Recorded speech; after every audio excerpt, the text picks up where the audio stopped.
Genesis 11. Now the whole earth had one language and the same words. And as people migrated from the east, they found a plain in the land of Shinar and settled there. And they said to one another, Come, let us make bricks and burn them thoroughly. And they had bricks for stone and bitumen for mortar. Then they said, Come, let us build ourselves a city and a tower with its top in the heavens. And let us make a name for ourselves, lest we be dispersed over the face of the whole earth.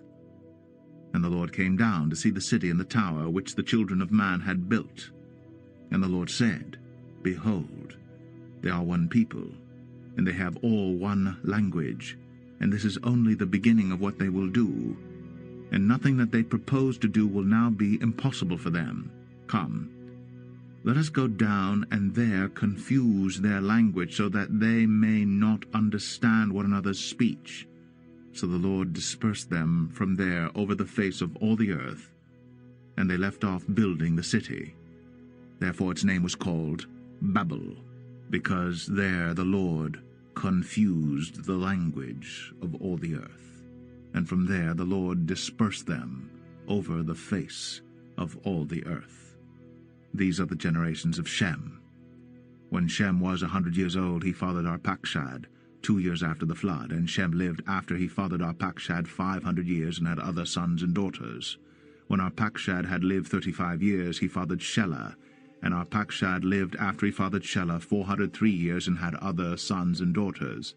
When Shelah had lived 30 years, he fathered Eber, and Shelah lived after he fathered Eber 403 years and had other sons and daughters.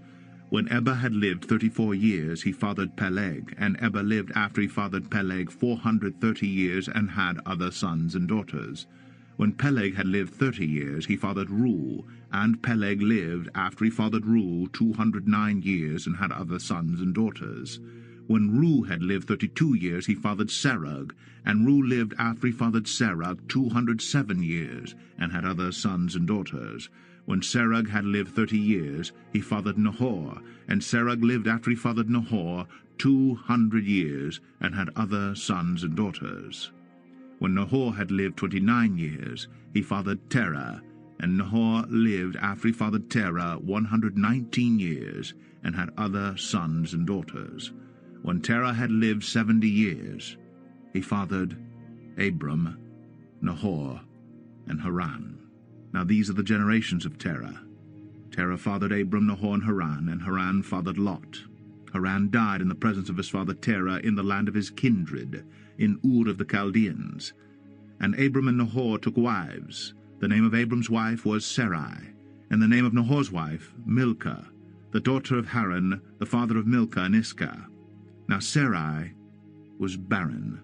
She had no child. Terah took Abram his son, and Lot the son of Haran his grandson, and Sarai his daughter-in-law, his son Abram's wife. And they went forth together from Ur of the Chaldeans to go into the land of Canaan. But when they came to Haran, they settled there.